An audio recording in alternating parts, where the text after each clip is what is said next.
IWC released their latest iteration of the Gerald Genta-designed Ingenieur back in March at Watches and Wonders 2023. I got to see all 4 variations in person and walked away quite impressed.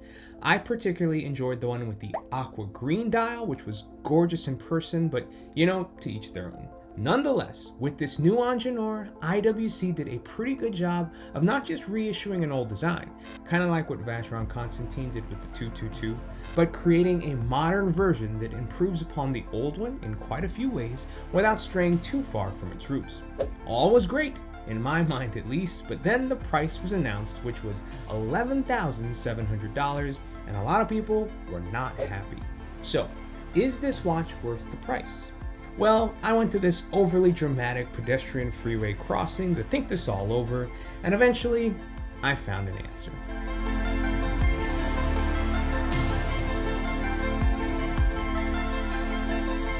IWC originally announced the Ingenieur all the way back in 1955 and touted it as extremely accurate and highly resistant to magnetism, which it was, but this new version is directly inspired by the Gerald Genta-designed Ingenieur SL that was released in 1976.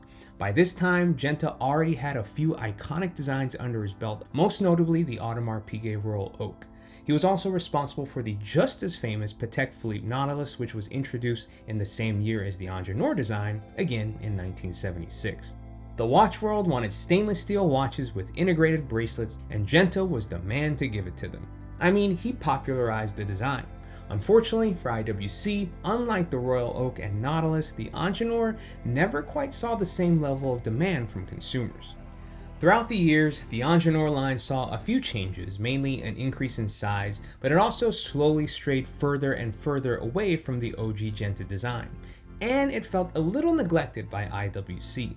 The DNA was always sorta there, but it wasn't quite working for the modern consumer.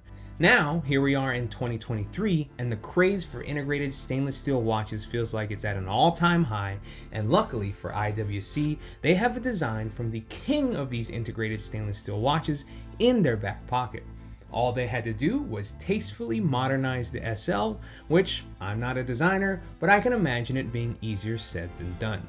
What IWC came up with is this felt beauty that's the closest they've ever been to the 1976 Genta design.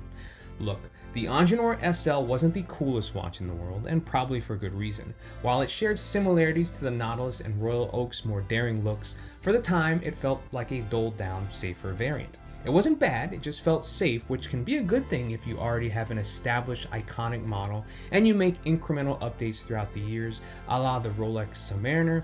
But if you're coming out with a brand new design, it's gotta turn some heads.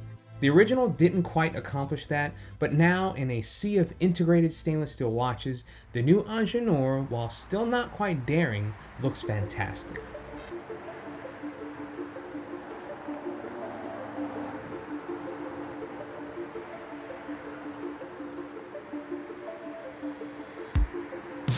It retains the same diameter as the SL at 40mm and measures in at only 10.7mm thin, which helps this thing melt on my 7.25-inch wrist. And unlike the original, the bezel screws are actually symmetrical, which I think is a much better look because it appears more premium. But I can understand if you miss the randomized asymmetrical charm of the original.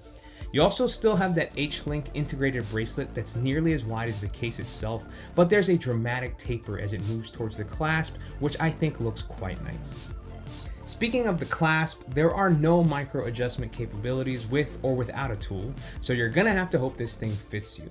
I was able to find the perfect fit, and hopefully you can too. Also, I'm not usually a fan of butterfly clasps since they tend to look a little flat on the underside of my wrist, but somehow I didn't really experience that with the Ingenieur, which is great. The butterfly clasp allows the bracelet to just look clean. No bulky, massive, sporty gliding systems, just a clean connection that mimics a link with a IWC engraving on it. The new dial actually has a lot more depth this time around, with a pattern that some say is reminiscent of the American flag. The model I got to borrow is black, but there's also the aqua green that I mentioned earlier and is my fave. There's a white, and there's also a gray that's housed in a titanium case and bracelet. That version is $14,600. We're getting up there. A few of my colleagues really liked that one, but it was probably my least favorite. Inside of the Ingenieur, you'll find IWC's caliber 32111 that's automatic, beats at 4 Hz, and has a whopping 120 hour power reserve. That's nearly double what you'll find in any time and date Rolex, Omega, Patek, and AP. It is great. It's accurate too, at least the one that I got to borrow, as it only gained about 1 second per day, which was excellent. Alright, here's the is the watch worth it part. It's funny because you can find this same movement in IWC's very own Mark 20. And on a stainless steel bracelet, it's almost half the price of the Ingenieur at $6,150. Both stainless steel, both with 100 meters of water resistance, both with a time and date complication, and both have a soft iron inner case to protect the movement from the effects of magnetic fields. So what's the deal?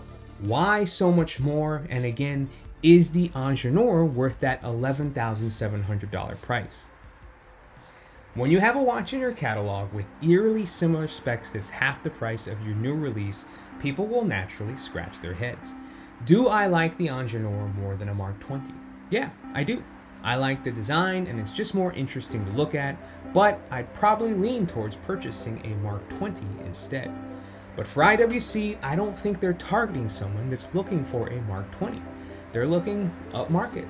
Just so you know, you can't just buy this thing.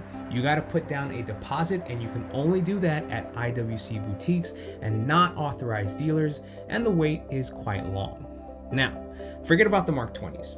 If you're a Royal Oak or Nautilus fan and can't afford or don't want to shell out over 60 to 70 grand for one, and that's retail price, then there's a watch that was made by the same legendary designer that's a fraction of the price that personally I think looks incredible, especially in aqua green.